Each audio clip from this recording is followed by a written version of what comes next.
विभागाचे ज्या येणे गिण्याच्या ज्या फायदी पडलेल्या आहे आणि त्या पेंडिंग मध्ये पडलेल्या आहे त्याचे कामं निवडून राहिले त्या साऱ्या विभागाचे प्रमुख इथं बोलून घेतात.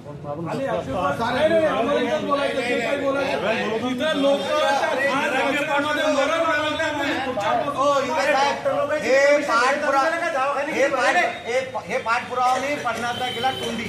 आता हे जे मुख्य आहे ना ते त्याला बोलवायचं इथं आता सीओ साहेबाला इथं बोलवा त्याच्यानंतरच आता हे सारा उठल आता तिथं चालायचं तिथं आम्ही लोक तसं जात नाही. हे मान्सूनपूर्व साफसफाई का नाही केलेली आपण आता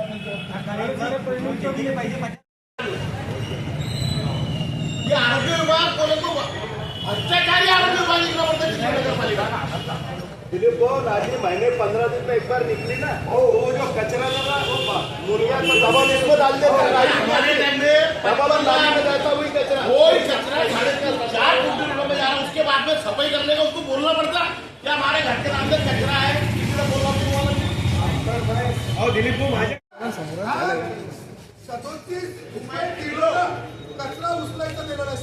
37 रुपये किलो ना हा कचरा उचलायचा दिलेला आहे. तिच्यामध्ये गाडी गिडी सर्व नगरपालिका प्रशासनाची राहील. डिझेल पण आपल्याला डिझेल फक्त घ्यायचं नाही. 37 रुपये किलो ना कचरा दिलेला आहे. तर प्लॅस्टिक पिकअप घेतल्यावर ते 15 रुपये किलो घेतल्यावर साठी इथं आलो असता मुख्य अधिकारी हे चिखली नगरपालिकेत हजर राहत नाही आणि या चिखली नगरपालिकेत गेल्या 2 वर्षापासून प्रशासक म्हणून मुख्य अधिकारी हे काम पाहतात आणि अशा वेळेस यांच्यावर कोणाचंही नगरसेवकांचं नगराध्यक्षांचं नियंत्रण नसल्यामुळे या चिखली नगरपालिकेत भ्रष्टाचाराचा कळस या चिखली नगरपालिकेनं गाठलेला आहे आणि हा कळस कोणाच्या आशीर्वादाने होत आहे याचं आत्मसंशोधन करण्याची आता खऱ्या अर्थानं गरज आलेली पडलेली आहे. चिखली नगरपालिकेतला ठेका जो कचरा उचलायचा आहे त्यामध्ये चिखली नगरपालिका आपल्या गाड्याचा पुरवठा त्या ठेकेदाराला करते आणि 37 रुपये किलोने या चिखली शहरातला कचरा उचलला जातो.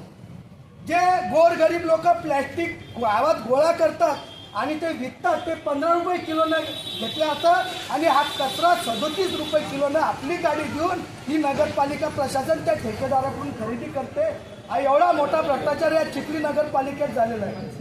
या चिखली नगरपालिकेत एक टाउन हॉल पाडला गेला.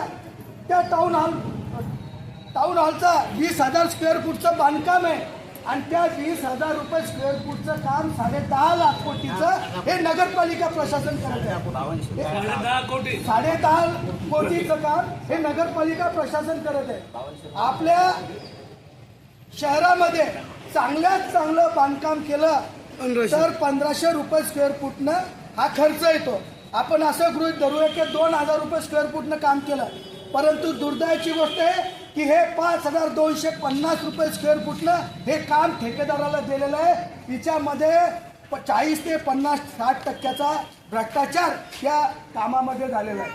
जे स्वामी विवेकानंदाचं बसस्टँड समोर स्मारक बांधलेलं आहे ते 3-4 लाखाच्या वर ते स्मारक बांधलं नाही कारण त्याच्यावर वर कोणतं बांधकाम नाही. एक चबुतरा बांधलेला आहे त्याच्या मागे एक भिंत बांधलेली आहे आणि त्याच्या मागे स्वामी विवेकानंदाचं स्मारक त्यांनी उभं केलेलं आहे. त्या स्मारकाचं बिल त्यांनी 40 लाख रुपये काढलेलं आहे. एवढंच नव्हे या चिखली शहरात अनेक ठिकाणी गेट निर्माण केले गेले. त्या गेटची किंमत 25 ते 30 ते 35 लाख रुपये. बंधूंनो अत्यंत दुर्दैवाची गोष्ट आहे तेलारामध्ये त्या तेलाऱ्याचे सरपंच संजय गाडेकर यांनी त्यांच्या आईच्या स्मृतीप्रीत्यर्थ एक गेट बांधलं. त्या गेटची किंमत 3.5 लाख रुपये आली. तेच गेट आपल्या इथं जर 30-35 लाखात होत असेल तर याच्या इतका भ्रष्टाचार या चिखलीमध्ये कुठेही मी पाहिलेला नाही. म्हणून एवढ्याच विषयाने या चिखली शहरामध्ये गेल्या वेळेस हजारो तरुण मुलं डेंग्यूच्या आजाराने वृद्ध असतील तरुण असतील हे दवाखान्यात तापानं फणफणले होते डेंग्यूनं फणफणले होते. यामध्ये 15 ते 20 लोकांचा या डेंग्यूच्या आजारानं मृत्यू झाला.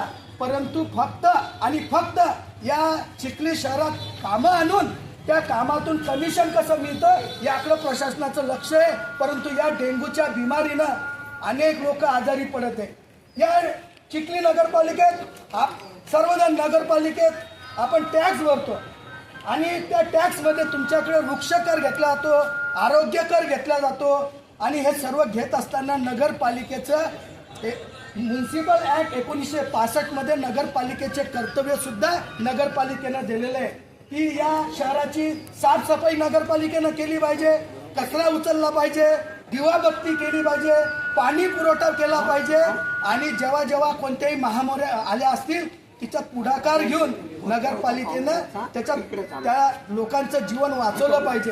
परंतु नगरपालिका आपली कर्तव्य पूर्णपणे विसरलेली आहे आणि विसरल्यामुळं त्यांना जाण करून देण्यासाठी आम्ही आज इथं आलेलो करू.